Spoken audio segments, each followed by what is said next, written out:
you do have a lot of all-in potential, and you do look to stack Drakes and try and use your Annie Wukong core that you drafted for early on. So for a little bit of a timing advantage, puts down his ward, and oh, immediately though, on and out, going in, Masu in danger, the Callista, the bailout could proc here as Elk tries to get away over the wall, and the first blood is there. FlyQuest can't bail Masu out in time. Busio needs one more hit to make it a 1-for-1, but now On hits the Shattering Strike. Busio levels up to 4, Rel versus Renata. You can see that he's built up a pretty healthy jungle camp lead, and then even though FlyQuest, the Wukong is continuing to clear camps, the cost of that is the drag. And if you're out farming Renekton early with this powerful late game scaling tank, I feel like Bin's loving the current state of things. Busio taking a ton of damage, On with a big engage. Magnet Storm as Elk falcons in. Busio's about to die, but he barely stays alive. Now Beishuan showed up. Masu and Busio trying to get away. Masu flashing to try to survive it,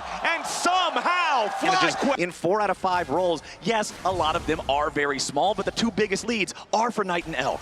I will say, on the 1-item power spike as we see Bwipo going in.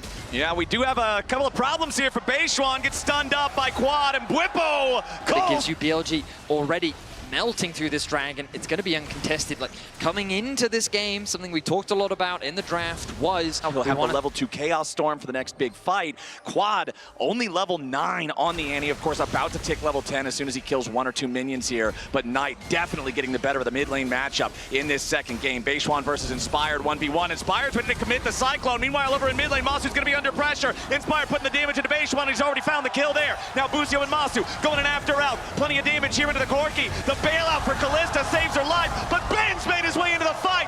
BLG turn it around, and Inspired's got to try to run. Busio fires off a hostile takeover, and Inspired's running for the hills. Busio's got to try to flash to escape, and BLG fire back. Yeah, the teleport means they do get a kill back. Quad, though, teleports right back out. Knight is in the bot lane matching him. Okay, plate gold plus 2 extra plates, 250 gold there for BLG over FlyQuest as Quad and Inspired gonna find Bin here in this tri-brush. Inspired jumps in, the Herald still the focus for BLG. TP coming in to try to bring everybody here for the fight as Whipple's already popped the dominance. Massive damage back in the Quad, and he's already down, but Knight's about to be the same. Mid laners into the picture. Inspired still spinning here with the Cyclone as he tries to get away from Elk. He'll survive for the moment and still stay alive. Busio hit by the call of the Forge God, and now the Renata's down. Whipple's already lost his ultimate, and BLG bury FlyQuest in the river. In the extended fight, BLG get the better of FlyQuest. They go a step too far, and they get punished. You have to point out, it is a 1-level lead, a full level for Knight over Quad, and the Rod of Ages has not yet procced. Mid lane is about to go from bad to worse here in a couple minutes. Yeah, trying to do a little bit of cross map there for FlyQuest, but definitely losing out even more on the play. Quad is just so far behind here on the Annie. This is dangerous to hold. And we're seeing a very similar story to what we saw in game 1 in terms of the gold right now. Quad in some danger, trying to play to the side to use the flash if he has to. Remember that the Tibbers is already down. He does not have that big team fight mechanism. Trying to step up and see what he can do. Busio's thrown in the middle of everybody. The hostile takeover fires out, but On's got a massive counter engage coming out with a Magnet Storm. Inspired, double knock up here with a Cyclone. As On's taking a ton of damage, and Masu's already got the first kill. The bailout's not going to be enough, and Beishuan might just be croc food. Nice kill for Bwipo, but Bin's in the middle of everybody. Inspired flashes to try to stay alive, but Elk guns him down. Double kill to the Corki as FlyQuest are hurting and stumbling away. It's a battle. That tankier version of the control mage up there. Level 15. Yeah, this is kind of a nightmare for Quad. Knight just needs the slightest amount more EXP to be those full 3 levels. For BLG, Knight is able to push mid lane, so Bwipo has to show and catch it. Elk and Bin just going to go ahead, get this wave pushed up, try to clear this out, but immediately Busio and Masu are ready to go right after Elk. The Corki's in danger, but he hasn't been killed off yet. Now Masu and Busio are going to be in trouble. FlyQuest is split up. Masu's going to die here at the very start unless he gets bailed out, but Bin's already killed him. FlyQuest are scattering, but BLG are also low. Knight's here on the front line, as Inspired can't find a whole lot else just yet. Goes in for the Cyclone, 2-man knockup, and On is down. Inspired trying to keep the fight going as he flashes away from the laser of Knight. The Victor with a flash follow as Bwipo heals back up and takes out Beishuan. He might just be able to bail out, but just at the very last second he doesn't. Busio still gets the shutdown, but FlyQuest will be aced. Knight and Bin finish off the the last kill, and Extra BLG. damage from Knight. Protects his AD carry for a little bit longer before he falls. We're already back into the fight as Inspired's exhausted here in the front line. Bin's just juggling him around, and FlyQuest have already lost their jungler. On his low, and Whippo's in the middle of everybody as Beishwan has to try to retreat, but Quad dies to the laser with a Chaos Storm. Boostio's the next to fall, and Knight is a hurricane in this team fight.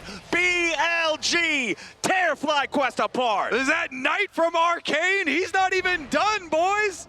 Masu gonna try to get away from this one, but that's Callista versus Knight's Victor, and it's not gonna look too good. You'd have to think Masu falls, and The complete wombo combo that deletes Inspired right at the very beginning of the have fight. not been playing like that in this game too. They've been coordinating very well. They're having a much better game, and now they're going in after Whippo. Inspired's already here as well, and Beishwan has jumped in. He's already lost his shield. Inspired is low from Knight's damage, but Masu's about to die instantly. Knight's already gone like Inspired and Masu are both down. Whippo's got Asterix, but it won't keep him alive much longer. BLG are so far ahead, and they're making sure FlyQuest knows it. BLG with another fantastic collapse. Beishwan starts off the fight in what seems to be a very scary way for BLG, instantly losing his life. But on the top base. That siege is not going to take very long to accomplish. Each of these towers over and over and over, and slowly whittle away. Not slowly, quickly. No, that's a Bin's just staying close enough to keep them all enchanted with the Baron, while the remaining 4 players on BLG make very short work of the tier 3 turret in mid. Now the second inhibitor is already down, and BLG will make it a quick one if they have their way. Elk firing some poke. Masu's already at half HP. First Nexus turret about to die as Whippo goes into dominance, and BLG happy to just wait it out and continue poking. The minions still alive. FlyQuest struggling, even to clear these away. Whippo is going to lose his ultimate before the fight even starts. Beishwan goes in for Quad. He tries to get away with a flash. Chaos Storm still burning him down, and Knight is legendary. FlyQuest, blink and you'll miss him. BLG wipe him off the rift. A triple kill tonight as Whippo gets away back into the fountain. He'll stay alive, but the Nexus won't. BLG